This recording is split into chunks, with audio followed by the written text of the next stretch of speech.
Ya, pada dasarnya kan sebenarnya, industri alas kaki itu, selama pandemi kita itu termasuk industri yang tumbuh.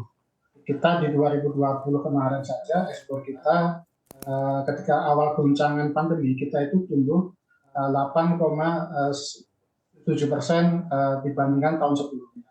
Nah, di 2021 karena kemudian buyer kita melihat bahwa Indonesia komitmen terhadap global value chain di mana pabrik masih bisa berproduksi meskipun ada PPKM atau PSBB, tetapi dengan tetap menjaga keselamatan karyawan dengan protokol yang ketat. Sehingga di 2021 ekspor kita itu tumbuh menjadi 23,8%. Nah, pertumbuhan di 2021 itu kemudian berlanjut sampai 2022. Bahkan sampai Agustus kemarin kita tumbuh 36%, kemudian September kita masih tumbuh 35%. Nah, tetapi di tengah-tengah pertumbuhan kita di 2022 ini, di awal tahun kan kemudian terjadi perang di Eropa. Perang di Eropa ini kemudian diikuti oleh pelambatan ekonomi, inflasi yang cukup tinggi, sehingga terjadi perubahan pola konsumsi masyarakat di negara-negara tujuan ekspor seperti Eropa, kemudian Amerika itu lebih fokus pada konsumsi untuk makanan maupun energi, sehingga kemudian terjadi penumpukan inventory alas kaki di negara-negara tujuan ekspor kita. Inilah yang kemudian mendorong penurunan demand yang sebenarnya sudah mulai kita rasakan sejak Juli kemarin.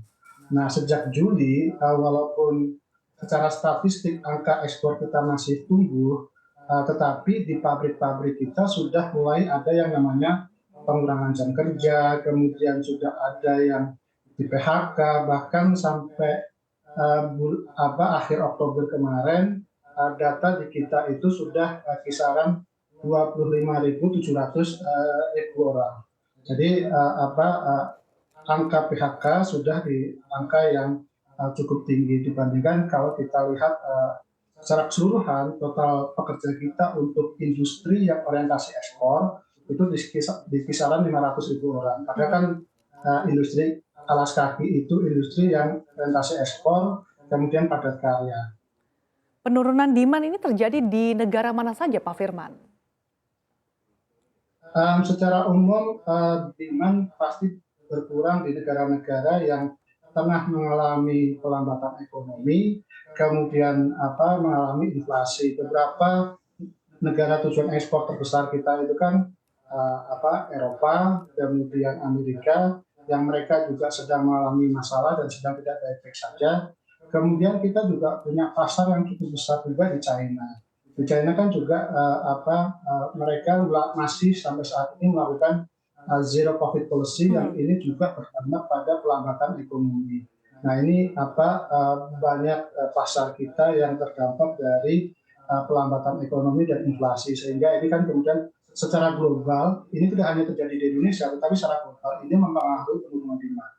Oke, dengan perlambatan permintaan dari negara-negara utama tujuan ekspor sejauh ini apa usaha atau mungkin upaya yang dilakukan oleh para pengusaha di industri alas kaki dan juga apa bantuan dari pemerintah terkait dengan hal ini, Pak Firman? Jadi kan ini permasalahannya ada di luar negeri ya, ada di eksternal kita, ada di Eropa, ada di Amerika, ada di China, yang mana ini berada di luar jangkauan kita, ini ada di luar jangkauan pemerintah, sehingga mau tidak mau ini harus kita hadapi. Nah, ini kan sebenarnya kondisi ekonomi global ini kan kita masih serba berketidakpastian ini. Satu, kita masih belum pasti ini dampaknya akan seberapa besar. Kemudian kedua, kita masih belum pasti akan berapa lamanya. Nah, dalam konteks itu mau tidak mau kita harus adjustment dengan kondisi yang serba tidak pasti tadi. Nah, adjustment itu artinya kita harus melakukan fleksibilitas, bisa mengikuti setiap goncangan-goncangan yang ada di masa-masa gelap tahun depan dan sulit tahun ini, sehingga kita bisa melakukan upaya-upaya untuk bisa survive di masa-masa sulit. Salah satunya yang sudah terjadi adalah dengan melakukan efisiensi. Efisiensi ini yang kemudian dampaknya adalah adanya PHK yang jumlahnya cukup masif, Mhm. dan ini kemungkinan akan terus bertambah sampai dengan akhir tahun ini, Perkiraan dan Anda bahkan bisa mungkin sampai berapa Pak Firman kalau misalkan kondisi perlambatan ekonomi ini masih terus berlanjut dan bahkan diprediksi sampai tahun depan Pak Firman? jadi sekarang saja kita sudah terdampak di kisaran 25.000. Nah, ini akan terus berdampak karena sekarang ini masih ada beberapa pabrik yang masih menyisakan ordernya, mereka masih harus menyelesaikan komitmennya untuk berproduksi sampai November dan Desember. Desember hampir sebagian besar itu sudah harus kehabisan order, dan order baru yang masuk sangat kecil. Nah, ini yang kita potensi dampaknya bisa sampai penurunan demand-nya 50% dibanding tahun yang berjalan ini, sehingga potensinya bisa saja 50% dari total 500.000 tenaga kerja, walaupun tentu pabrik akan mencoba meminimalisasinya. Sejumlah hal yang dilakukan pabrik, misalnya untuk jangka panjang, ada rasa kemanusiaan, ada beberapa yang mungkin akan tetap bertahan dan tidak akan melakukan pengurangan sampai 50%. Tetapi untuk industri padat Oke, karya ini kan berat sekali, ya baik. sehingga kita perlu dukungan pemerintah. Oke, mohon maaf karena keterbatasan durasi Pak Firman, kita harapkan bersama semoga industri alas kaki ini bisa bertahan di tengah perekonomian yang penuh tantangan. Semoga industri alas kaki tetap bertahan dan juga pulih di tengah perekonomian yang tertekan saat ini. Terima kasih atas waktu dan informasinya.